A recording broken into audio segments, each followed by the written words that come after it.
The Skeena Line runs for 700 miles through the scenic heart of Canada's British Columbia province.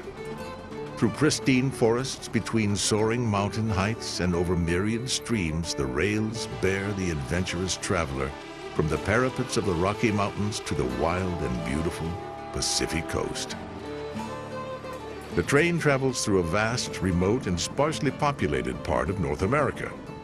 Many of the towns are so small that for the brief moments of the train's passage, their populations are doubled or even quadrupled.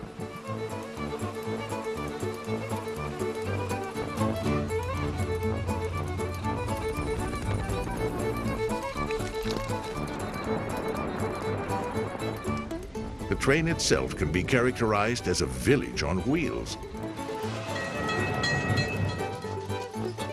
A complete community careering through the countryside.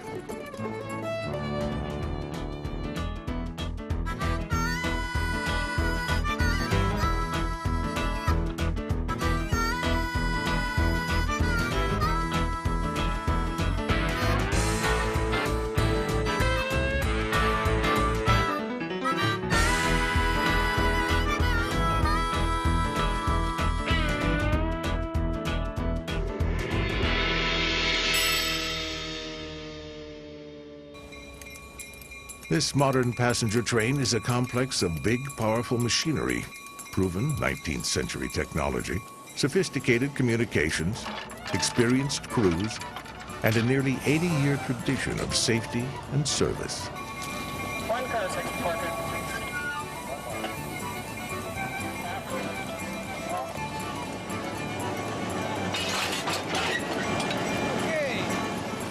The Skeena starts at Jasper in Canada's Alberta province and wends its way westward through British Columbia to Prince Rupert on the Pacific coast. The first day's destination on this two-day adventure is Prince George, British Columbia's geographical center. Jasper is a bustling tourist town high in the northern Rocky Mountains. Each summer, the population swells with vacationers. Seasonal jobs are in abundance. Thousands of people from all over the world come here to get away from each other. Away from Australia, we don't have any glaciers down there. Many come to view the wildlife. This elk herd calls the streets of Jasper home. Look at that one's eating the bushes. Ultimately, it's the lure of the majestic mountains that draws all who come here. The sights and sounds of this rail yard haven't changed much in the last 80 years. Like so many communities along the route of the Skeena, Jasper is here because the rails are here. It might be a mountain getaway now, but Jasper's past is intricately intertwined with the quest by Canadians to link their country's coasts and open up a trade route to the Orient.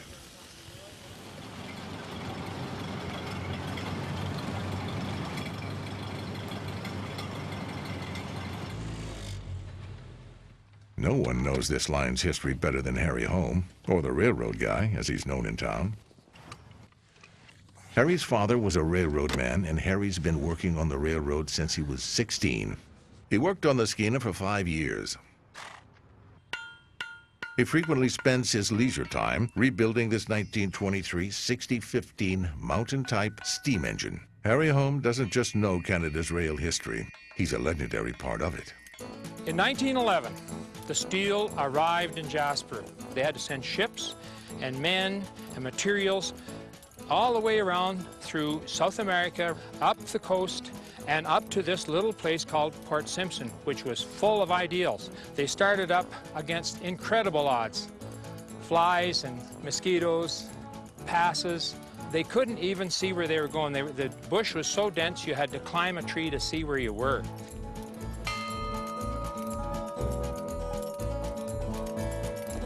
Just up the track, the Skeena is poised for departure. Passengers who embark on this journey are in store for more than a fantastic rail adventure. They're boarding a living part of Canada's vibrant history.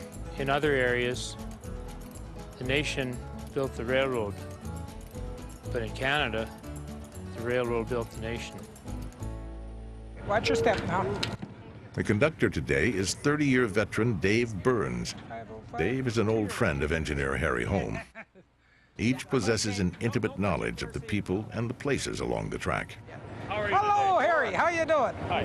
Good to see you again. Yes. John, how's things on the Rupert rocket? Beautiful. I have a little chore I want for you. What? You know about my Scottish background and yours. I don't have the money for a stamp. Wondering if you'd let this letter off for me for Wheelers there at mile 40? Definitely. See you later, Harry. Take care, eh? Okay, take care. Yeah. Yeah, just go and make sure these guys get this stuff all on. The Skeena was once run as an overnight train. The railroad wisely decided that the trip was too beautiful to spend half of it in darkness. Take care now. Amenities on this train include comfortable coaches, a dome car, meal and beverage service. Thanks a lot, Harry. Okay. The train glides smoothly and quietly on welded rails and a well-maintained roadbed. During its 2-day journey, the train will cross 191 bridges and travel through 14 tunnels. It parallels the path of 4 different rivers, skirts mountain ranges, and meanders through scenic valleys. The stunning scenery emerges almost immediately as the train hugs the banks of Moose Lake. The first day takes the train half the distance to the sea, from Jasper and the Rocky Mountains to the high plains of British Columbia's interior plateau and the city of Prince George. Jasper to Prince George, that's the one. Dave Burns knows this route well. Now the senior conductor on the Northern Line, he's worked the freight and the passenger trains. I started as a brakeman for Canadian National Railways in 1965. I guess after about 29 years of chasing trains around, I wanted to come back to my first love, which was the passenger train. Australia? Well, that's... Oh my goodness. So you're a long ways from home then. I love the people because day in and day out, the job after a while does get ho-hum. It's the same thing, same track, everything else, but the people are always different and so interesting. And you know, we could have gone home another way. I know. But we just thought this was a great train ride. The Skeena crests the Continental Divide at Yellowhead Pass and crosses the border of Alberta into British Columbia. The majestic peaks that make the train seem so insignificant in the landscape are themselves dwarfed by the massive Mount Robson, the highest peak in the Canadian Rockies. Hey, ladies and gentlemen, if you look to the right here, you'll see Mount Robson. It is 12,972 feet. And how much does it weigh, sir? I'm waiting for an answer. It's very heavy. Very heavy. You got it right, because that's about the most I know of it, too.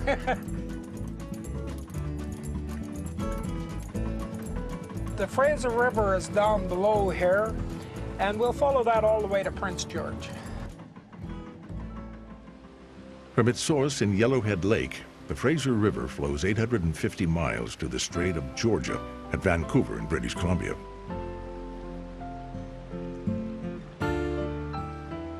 The powerful and regal Fraser River Chinook salmon have one of the longest spawning migrations in North America. A good introduction to the Fraser River is a quiet float trip with Mount Robson Adventures river guide Bruce Wilkinson. Well, it's not normally that you get such a good day to draft here. A lot of days we have a lot nicer sun than this. It's not quite as cloudy as it is today. We kind of lucked out on here, actually. Well, I moved to British Columbia in 1979. We came out on a vacation. We were going to have a year off work and a working vacation. We liked it so much, by the time the year was up, we basically just stayed here. We just gave up everything we had in Ontario. Said, sell our house, keep our jobs, we don't care. We're staying in British Columbia. And we've just kind of become river rats or something since then. There's another, that big dark shadow up ahead of us is another salmon.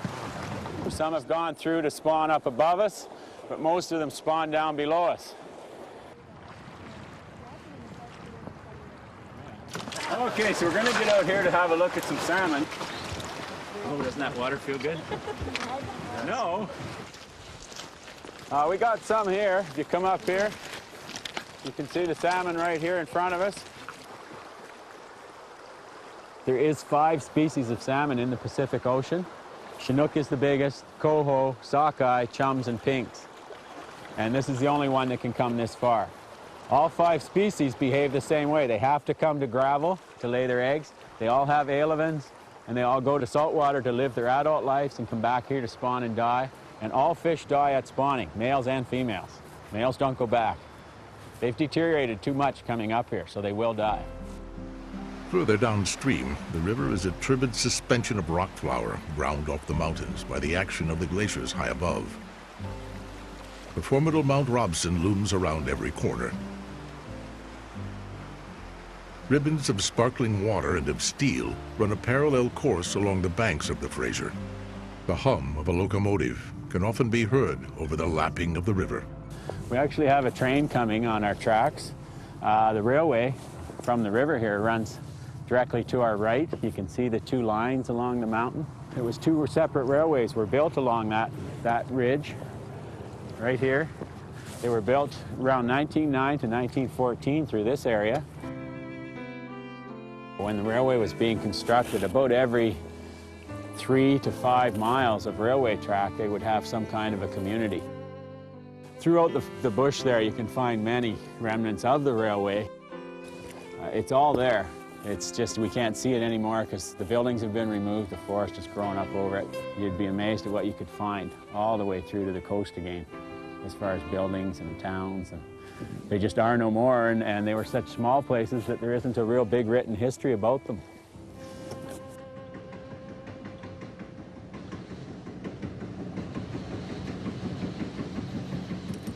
The Grand Trunk Pacific, as it was called then, was finished in 1914. The passenger line is now run by Via Rail, Canada's passenger train network.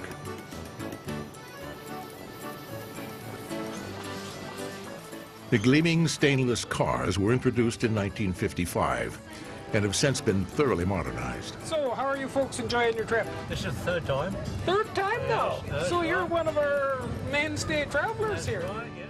I think it's a train so far that hasn't gotten too busy on us. We can be more personal. You know, we have more time for our passengers. And how's my favorite people? Look at this. It's not like where you've got 18 or 20 cars where you're just run. And, you know, we have these 3 and 4 cars that we run up and down. And I think we give probably a little more personal service because we have the time.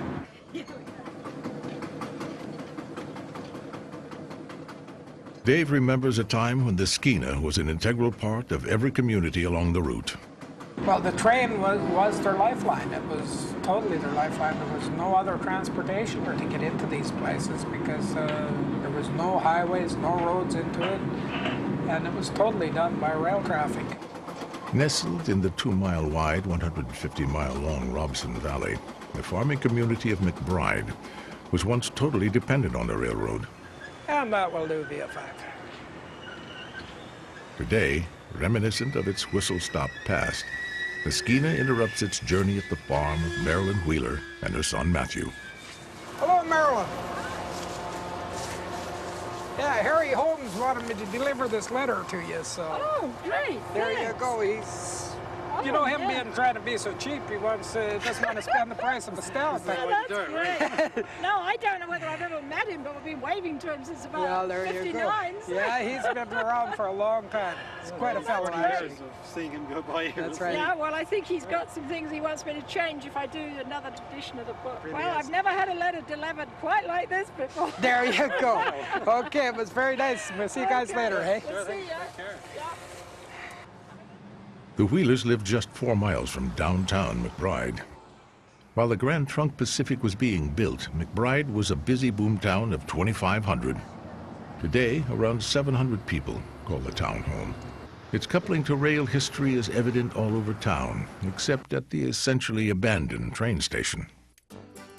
The station was the centre of everything. They had the beanery there, that's where you went for a meal. People to gossip, this is where you caught up on the latest When the mail news came in, Meeting the train would be an event in itself, and half the town would turn out to meet the passenger train or see the freights unload freight.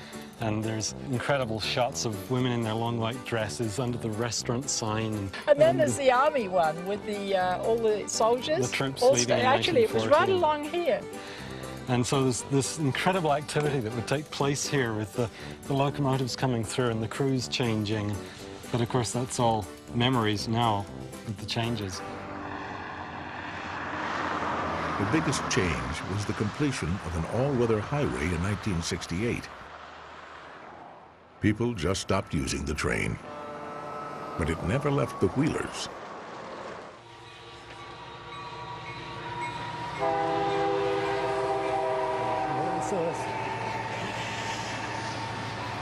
Oh, that's neat. Should have had my camera. The railway's been a pretty major part of our lives because it would be hard for it not to be when it's almost on our doorstep. Come on! Want to go out? Come on! Marilyn Wheeler moved to Canada from her native Sussex, England in 1955. She's lived at her farm next to the tracks for nearly 40 years. Let's go and see how these oats are doing. As if running a sheep farm weren't enough work, she was a teacher, a regional health official, a magistrate, justice of the peace, and has raised 2 sons. In the late 1970s, she wrote a complete history of the Robson Valley. It's no accident that a train graces the cover. Marilyn's son, Matthew, is an accomplished photographer. His favorite subject, the Skeena. He's captured the train in many moods, locations, and seasons.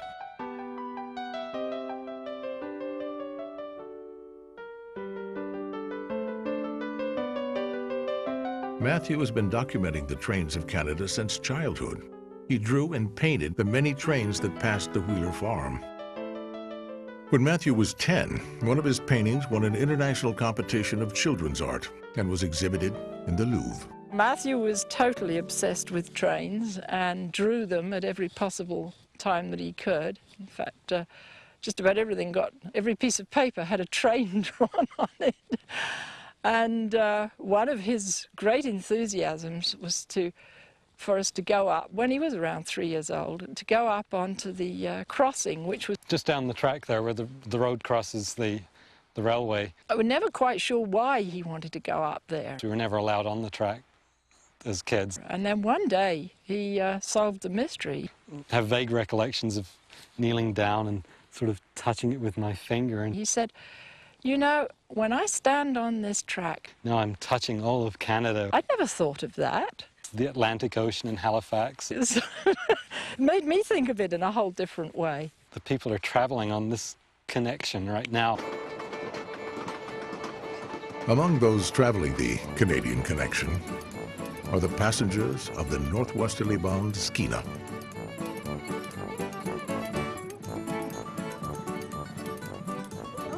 This is prime moose and bear habitat. Determined prospectors were once lured to these peaks by the promise of gold. Before the train, steamships brought travelers upriver from the Pacific. They then made the arduous journey into the wilderness by horse and cart. Today, a Skeena passenger in search of a backcountry adventure need only arrange transportation to nearby Valemont. Canadian Mountain Holidays will do the rest.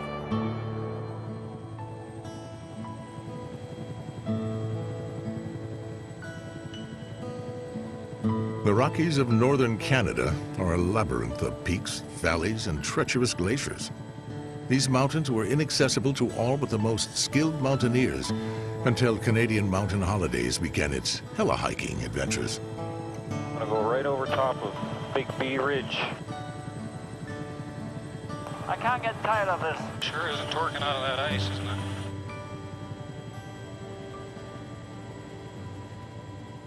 Here we are for another hike. Less than an hour ago, these hikers were enjoying breakfast at a mountain lodge. Now they're exploring a glacier. With a helicopter, both strong hikers and first-time visitors are able to enjoy this wilderness. And right now we are on the North Canoe Glacier. This would be a very difficult place to come without a helicopter. Hiking parties are grouped by their preferred level of difficulty. Each group is led by an experienced mountain guide like Werner Numsen. Just remember, just walk where I walk. I like to go single file because there's middle wells and crevasses. And when you don't see me, don't follow me. Right. You see how the water runs down there and make that big hole? And this is for me a very spiritual place. When you don't like it here, I can't help you. That's the way I put it. I mean, this is God's country. Especially with help with a helicopter, you can bring people here who never experienced anything like this. And that's the pleasure of my job. We need a guide. We need a guy who goes with and explains things and make it safe and enjoyable. That's what I do. The heli-hikers are ferried to their next trek by pilot Doug McIntosh, or Mac as he is known by the guides. He's been flying for 20 years and seems to effortlessly navigate the many steep cliffs and valleys. It may look easy, but your mind is very busy. You're really focused. Your mind is ahead of the machine, trying to anticipate what Mother Nature's going to throw at you. Ed Greganovicius is a vacationer from Orange County, California. He's come here to photograph the mountains. They're just very picturesque, at the same time very strong in what you see, very powerful. You look at the glaciers and the wilderness, and you come to really appreciate, you gain a lot more respect for it being out here.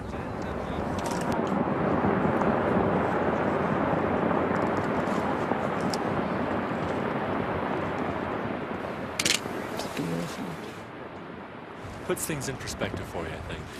When all you do is work 6-7 days a week and you realize there's a lot of other things out there that are more important.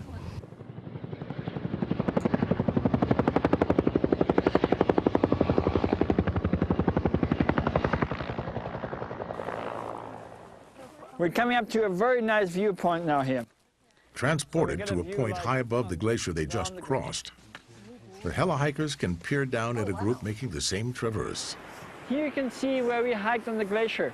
As they stand on what feels like the edge of the world, life in the city seems very distant.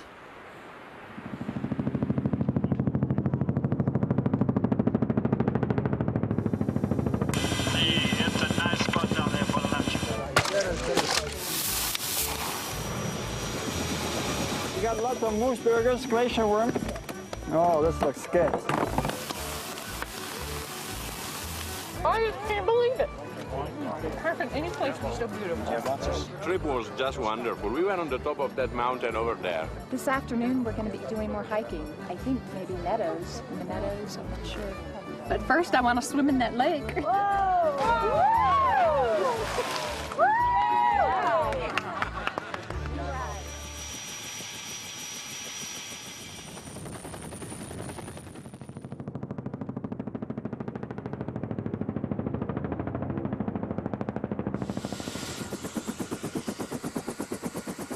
The afternoon hike begins at a place where the ice is long gone, but glacial rivers continue to sculpt the land. And here you can see how the glacier polished the walls when it was moving downhill. I've been here when chunks of ice were floating down here in the little creek here. You can see more water coming from the upper part there. Right. It looks like really dirty water up there. It's really shooting out. Yes.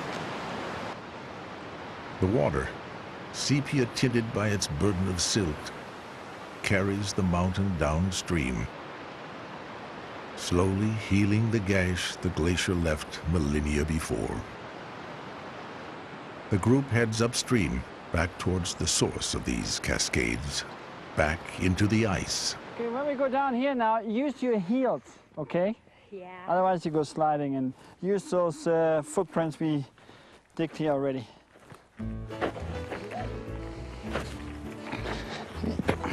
Though winter is months away, snows have already begun to accumulate. Soon, Canadian mountain holidays will turn their attention to the winter adventure of heli-skiing.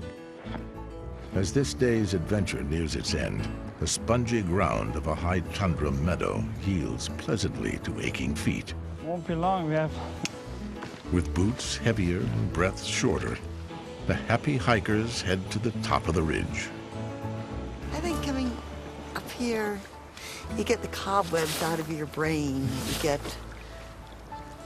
down in the cities, and you just forget what it's all about. You get up here and, hey, this is what it's all about.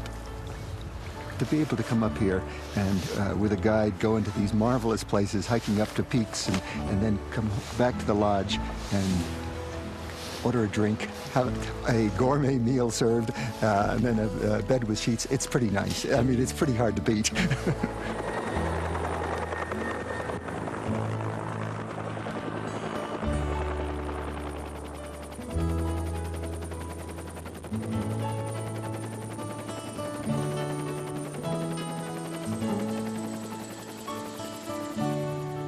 It was an excellent day.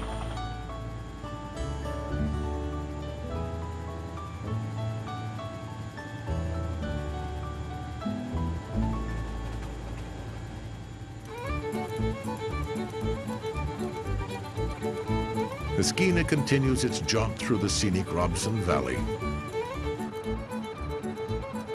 The stretch between McBride and Prince George is one of the most isolated segments of the route. Hemmed by farmland and forest, the tracks twist along the Fraser River. Locomotive engineer John Howarth runs the Skeena between Jasper and Prince George year-round. He's been a railroader for nearly 30 years and has operated locomotives for 22 of those. My interest in the railway kind of goes back to when I was a little kid, because I grew up in a railway town, and my dad was an engineer. He worked for CN Rail at the time, and he drove steam engines.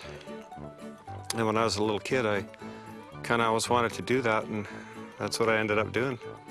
One of the earliest things I remember about the train is the steam engines that used to go roaring out of Jasper. One of our favorite things to do was to go out and put a big line of grease on the rail ahead of the steam engines, and they'd come out of Jasper with their heavy loads, and they'd be just pulling hard. If you can imagine, it'd be and they'd hit that grease and the wheels would just go and they'd be stalled. They couldn't do anything, so they'd have to back up. One time we were, hidden behind our rock laughing, and thinking we were all clear, we all stood up, and my dad was right in front of the rock, and he promptly took me over to a willow bush and cut a switch and switched me all the way home.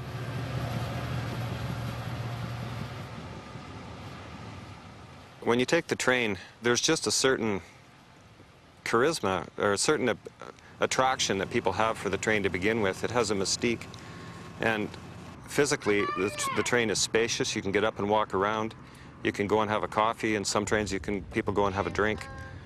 And for some reason, trains bring out the socialite in people. People that normally don't really talk, when they're sort of a captive audience on a train, they'll talk. And a lot of people that take the train will tell you they do it for that reason, that they've made some of the best friends they've ever had on the train. And people meet their mates for life on the train, and there's just some magic about taking the train that if you want to get somewhere quick, take the bus, but if you want to have a good time while you're getting there, take the train.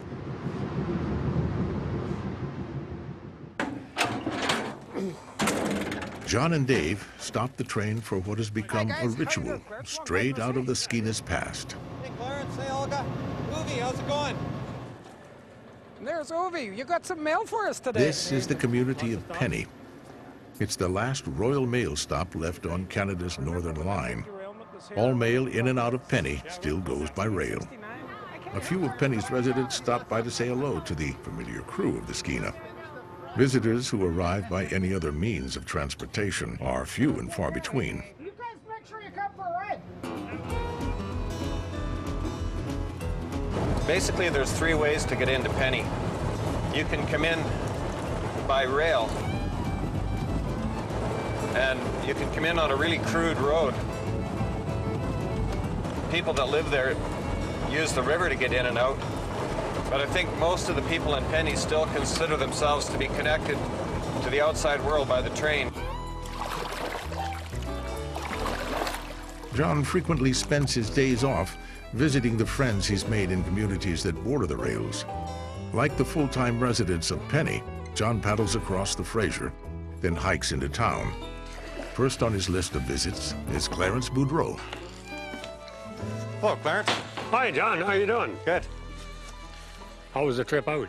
Oh, it was great. Good, eh? It's kind of hot. Any chance you can take me up to see the hatchery? Sure can. Let's go. All right. Clarence is an establishment in Penny, and whenever you mention Penny, Clarence's name will come up. He epitomizes the country spirit of hospitality, to my mind.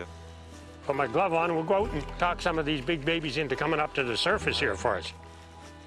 Well, I was born in 1931, February 23rd. There's a bright star in the sky, and 3 wise men came over to my mom's place. And I think that's pretty well recorded. But anyway, our family wasn't exactly what you'd call rich, and they couldn't afford, there was 8 children, they couldn't afford to send us all to high school. So I went to work when I was 15, pulling a crosscut saw in the bush. Olga came to town, I met her and we got married, raised a family of 5. Been here ever since. Would back in time again, every day. Olga came to Penny to teach school in 1950. It was a rowdy little lumber town then. She arrived, as everyone did, and most still do, via rail. It happened to be the passenger train the Saturday night before Labor Day.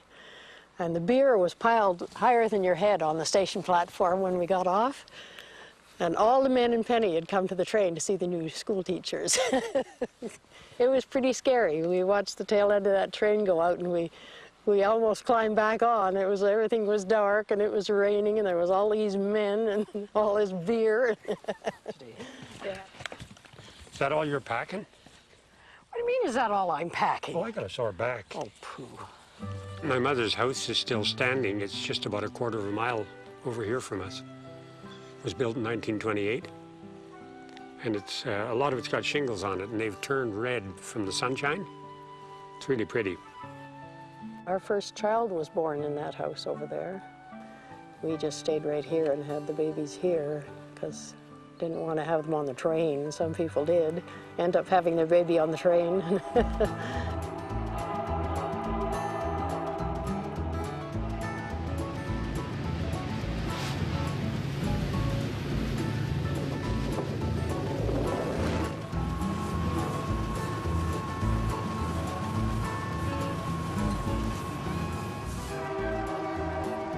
As the Skeena nears Prince George, the mountains recede into the distance.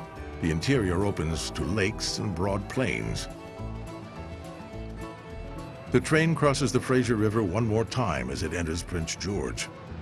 A city of 66,000, this thriving commercial center is known as the spruce capital of the world. This is the end of the line for the now familiar crew of the Skeena.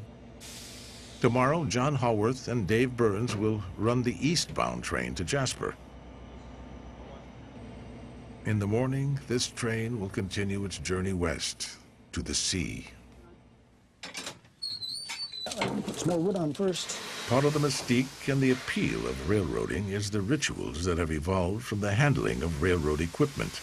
Hot fires and steam under pressure require a certain attention to detail. Beyond that, railway mechanisms have a tactile appeal and elegant simplicity of operation. This little engine is the Prince, the pride of Prince George, and of engineer Ron Walker. Well, we got a little baby here. Well, this was used on construction of the present-day CN line when it started out as the Grand Trunk Pacific. All aboard! The whistle on this thing is our little moneymaker. There goes that whistle. And the conductor said, all aboard. It makes that loud honk honk. All we have to do to let anybody know that we're running is just start blowing that whistle and they'll become running.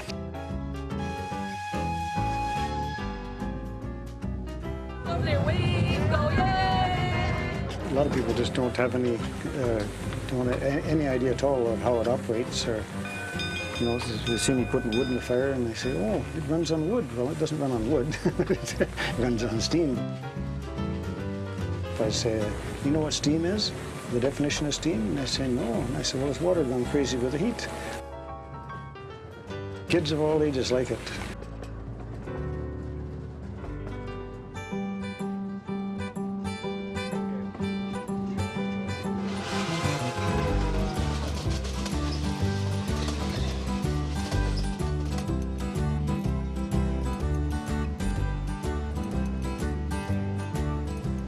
As the Skeena resumes its westward journey out of Prince George, it moves quickly across the open miles of the Great Northern Plateau. The Carrier Sakani tribe, who first lived in this region, traded with the coastal native people centuries ago. The route of the Skeena retraces some of their ancient paths. The Skeena crosses the Endako River 8 times before reaching the shore of Burns Lake. There are hundreds of lakes between Burns Lake and Prince Rupert, lures to fly fishermen from all over the world. One favorite fishing hole has earned the name Millionaire's Pool because of the internationally known celebrities who have fished its waters.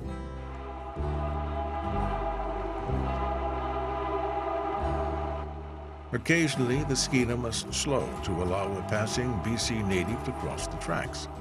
This ambling black bear moves at his own pace. Photographer Matthew Wheeler has boarded the train at Prince George. On assignment for Beautiful BC magazine, Matthew was able to combine his two greatest loves and get paid in the bargain. I'm always photographing trains just for the fun of it. They're always amazing to me, and each ride is always different. You look out the scenery here, this lake is just beautiful. Wind picking up the waves a bit. And the next moment you might be going by somebody's farm, their horses or baby calves rollicking around, and the weather can change. You move into different weather and different weather moves over you, and in the dome car like this, it's just, the sky's right above you. There's nothing else like this.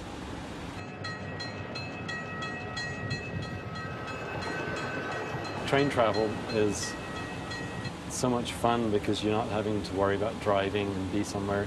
They look after you, feed you. You get to meet people. I mean, this dome is like a traveling village. It's just an instantly constructed little place where you meet people from all over the world, and they have fascinating different stories they tell you.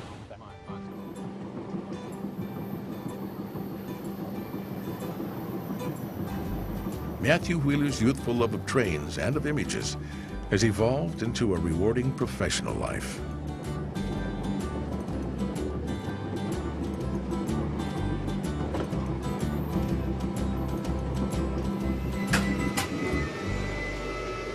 Smithers, we got a 10-minute stop here if anyone wants to get some fresh air.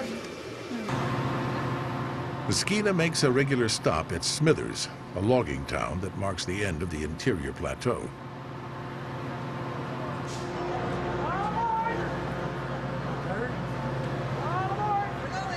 As well as giving the passengers a chance to stretch their legs a bit, the stop at Smithers is a crew change point. The new conductor is Anita Marple. Anita has been working on the rails for 17 years and will be taking the train all the way to Prince Rupert.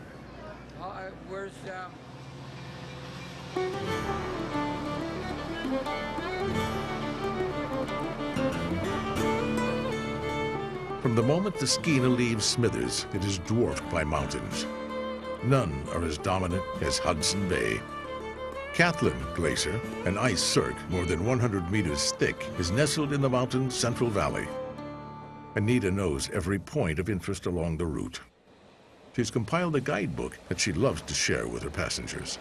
It's written from Jasper to Prince Rupert, and it works along the mileage boards along the track. Just sort of lets you know some of the places you're going through, and you gauge what people want. And sometimes people just like to be left alone, and other times people would like to talk and learn about the area and learn about even yourself. And I like to learn about them and where they're from and where they're going after this trip. And a lot of them are just turning around and coming right back again because they've had such a great time. The train has followed the Nechako River since leaving Prince George. It now parallels the Bulkley River as it travels deep into the ancestral lands of the Carrier, Tsimshian, and Giksan peoples. This is a land of misty coastal mountains, thunderous rivers, and ancient traditions.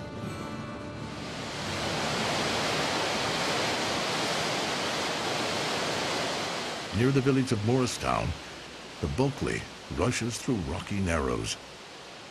Visitors are welcome to stop and watch native fishermen perched precariously on slippery cliffs, catching huge salmon. With spear-like gaffs, they pluck the fish from the churning waters. These people, and their people before them, have been catching salmon here, living here, for over 5,000 years.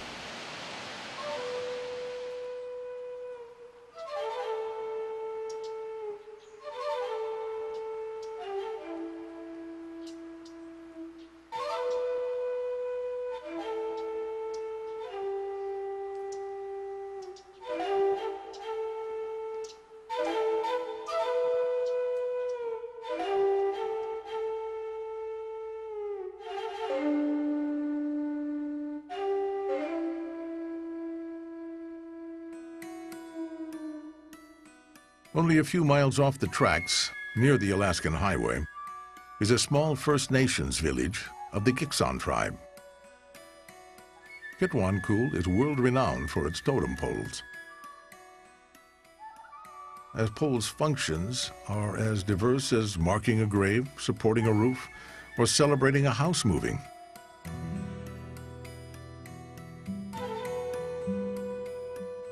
The tallest, brightest, and most elaborately carved totem poles tell of family histories or legends using a complicated series of symbols, often in the form of animals or spirits.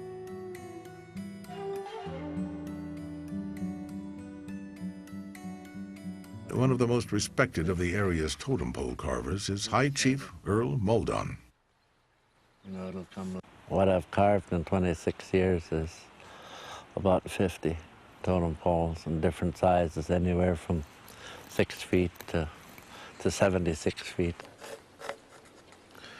So basically what I'm doing is putting in the eye, rough out of the eye of this raven. Goes in like that.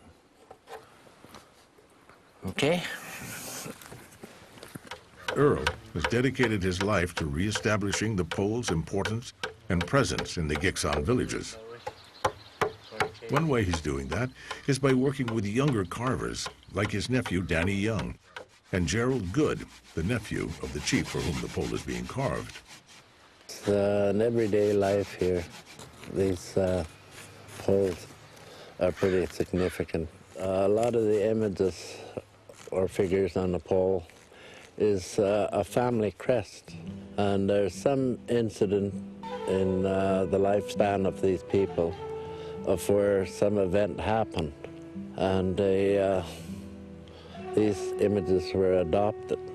When the pole goes up, everybody in the country knows who it belongs to and why. Unfortunately, totem poles have a fairly short lifespan. The moist air in which they stand so tall rots the wood. That pole is roughly now, I think it would probably be in 150, 170 years old. As you could see from some of the tops of the head, they're decayed back down. But actually this one's been a survivor, I guess you'd call it. I'm just trying to re-establish the poles here and make sure that the people 100 years from now know that these people had a culture.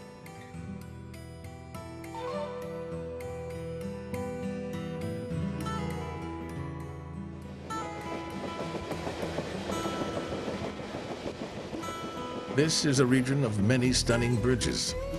The highest of the entire journey is the Sealy Gulch Bridge.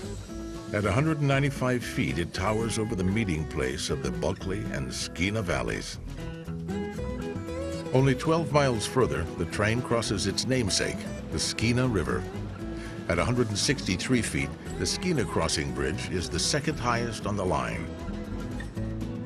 For the rest of the journey, the train follows the bank of the Skeena River all the way to Land's End, at the port town of Prince Rupert. The Skeena River is known as the River of Mists. When the mists lift, they reveal the stunning peaks of the surrounding mountains. He knows it. How you doing? I brought you something. A trip on the Skeena is filled with many pleasant experiences. A little bit bed of sockeye smoked salmon. The warmth of Canadian hospitality is but one of them. Just out of the river like 3 days ago.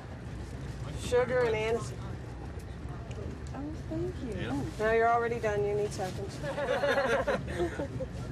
A lot of our guests are American and Europeans, and they find that distance just so incredible, the concept of going for hundreds of miles with no communities or no people. So that in itself is quite amazing. And if they come in on a sunny day or a cloudy day, you can come along here and see hundreds of waterfalls on a cloudy day. And then as the valley opens wider and wider and you come to the ocean, they're mostly just thrilled. They're just thrilled. They think they've had a trip of a lifetime, and they have. Two such travelers are Austrians Hubert Wiedauer and his grandson Florian Rag. They had considered renting a car, but instead chose to see Canada by rail. But you don't have to drive, you don't have to concentrate on the road. You just lean back and look out of the window and let the country pass you. It's really beautiful.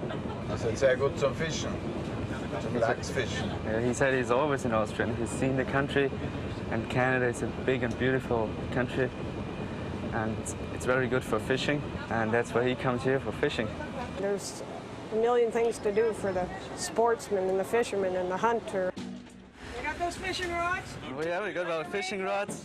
All the communities along here, they're very tourist-oriented, and they want people to come to see some of the most beautiful country in the world. Thank you. Okay. See you again. Okay, you guys, watch your step. Boat's just down here. It's going to be a good day of fishing. The Austrian tourists have secured the services of local guide Terry Garon. Terry owns and operates Skeena Valley Wilderness Adventures out of nearby Prince Rupert. He prides himself on taking people to special places. This is as far as you can go up one of the tributaries on the Skeena Valley. Seems like people are dwarfed when they first come into the valley. You've got sharp, high, 5,000-foot cliffs coming right into the river. It's diverse and it's always changing, and there's lots of wildlife, there's lots of fresh air, there's lots of big trees producing oxygen. It's just a peaceful place to get away from things. I think it brings people into reality. I mean, when you live in a city, you forget about the natural part of our life that we miss out on. So you want to go for some trout or? Yeah, we'll salmon? go for cutthroat. They follow the pink salmon runs up. What do they look like, cutthroat? They got little red marks underneath their gill area. Crocodiles, oh, skinny mini, meps, these will work. You don't see roads, there are no power lines. No telephone. No phone, yeah. No cars. It's just the wilderness. Ruhe, ne? Quiet, peaceful. Unberührte Natur, ne? He said nature's never been touched. If you go hiking in Austria, you see lots of people, and here you can go hiking and you don't see anybody. Oh, he caught one. Hey, all right! Woohoo! Oh, that's a beauty. Nice looking fish. I prefer a catch and release emphasis on everything. It's just as much fun picking up a fish and then releasing it. Gently put him in. There he goes. All right. Oh, yeah. No, secluded.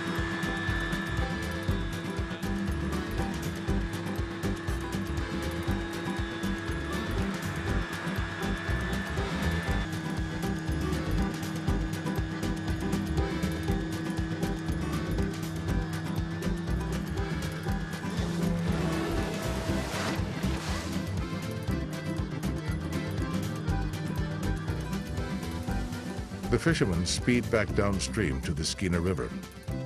Terry has arranged transportation for Florian and Hubert's trip to Prince Rupert. Pilot Trevor Pierce runs Inland Air out of Prince Rupert. He charters his fleet of seaplanes to transport people for business or for pleasure to the most isolated spots along the coast. Okay, guys, see you later. Have a good trip. Today he's taking Florian and Hubert for a scenic aerial tour of the coastal region and Prince Rupert Harbor.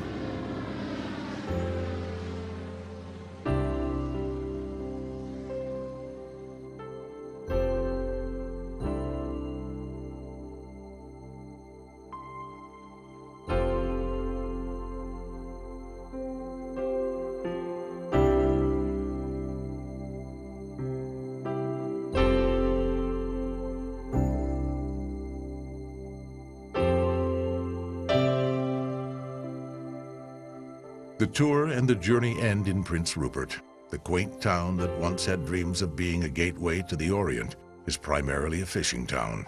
It's also a picturesque starting point for trips into the nearby Canadian and Alaskan wilderness areas. When you come into Prince Rupert, the train is the best because you follow the Skeena River right to the Pacific Ocean, right to the Prince Rupert Harbor. And all the years I've been going back and forth, there's something new I've discovered, something I hadn't seen before. Because of a tree was blown down, you couldn't see it before, or where a tree has come up, or the river is widened, or an avalanche has taken out some country. It's always changing. It is one of the most scenic rail tours in probably the world.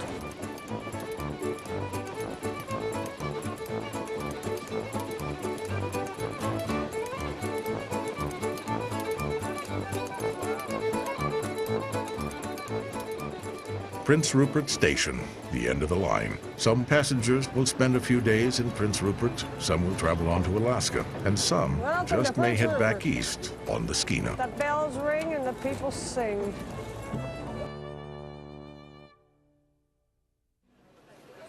Hey, good morning. We're ready to board. It's nearly 8 the next morning. Anita and the rest of the Skeena's crew are greeting another group of excited adventurers.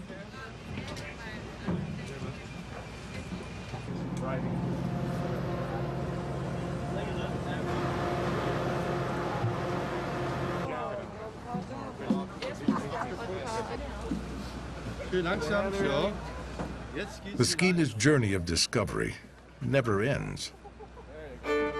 This village on wheels continues its connection with the rest of Canada, present and past. It turns around and heads back into the mountains, rivers, tunnels, and bridges. It traces the paths of the pioneers and the First Nations people before them.